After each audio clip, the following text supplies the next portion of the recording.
Hey, this is something I wanted to do with you for a while.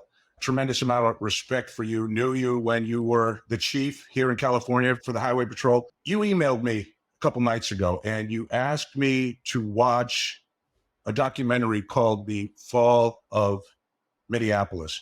And when you sent me that email, I thought, okay, this is going to be about the events after the death of George Floyd. What happened to the city? How law enforcement changed? How crime changed in the city after that period in May 2020.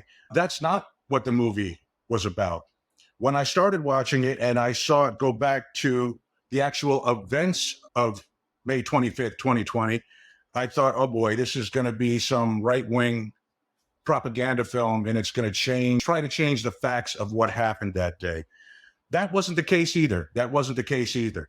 But before we get into the weeds about this documentary, the events surrounding the death of George Floyd, the trial of Derek Chauvin, and what that meant for law enforcement as a whole. Can you talk to me about where you were May 25th, 2020, what your assignment was, and what were your first thoughts when you heard about this incident and perhaps saw the initial video of it? As you said, I was chief of the largest division of the California Highway Patrol in May of 2020. And that division is Los Angeles County. Got about 13, 14 million people in that county. And here I am watching this video. And look, I grew up in Southeast Los Angeles, did all my patrol time, supervisory management time in Los Angeles County with the CHP.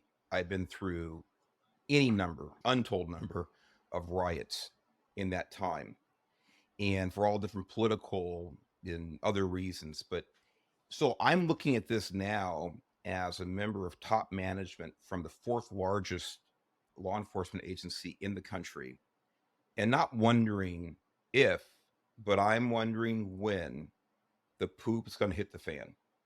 That's those are my first thoughts because I have to think that way as a manager of 1,600 people, about 12, 1,300 officers. I'm thinking about what's going to happen when it goes south, when the protests start. How's it going to affect the people of this county? How's it going to affect my officers, my civilians that I'm responsible for? So that was my global perspective and response. Now, getting a little more deep in the weeds, I'm looking at this video. And my first thought from a tactical point of view is what I'm seeing in the video. It's really nothing that I was ever taught with the California Highway Patrol when it comes to enforcement contact. And again, those were my initial thoughts because I saw what everyone else in the world saw. It looked to me like Derek Chauvin, this officer, was kneeling right on George Floyd's neck, that he had him pinned down for almost 10 minutes.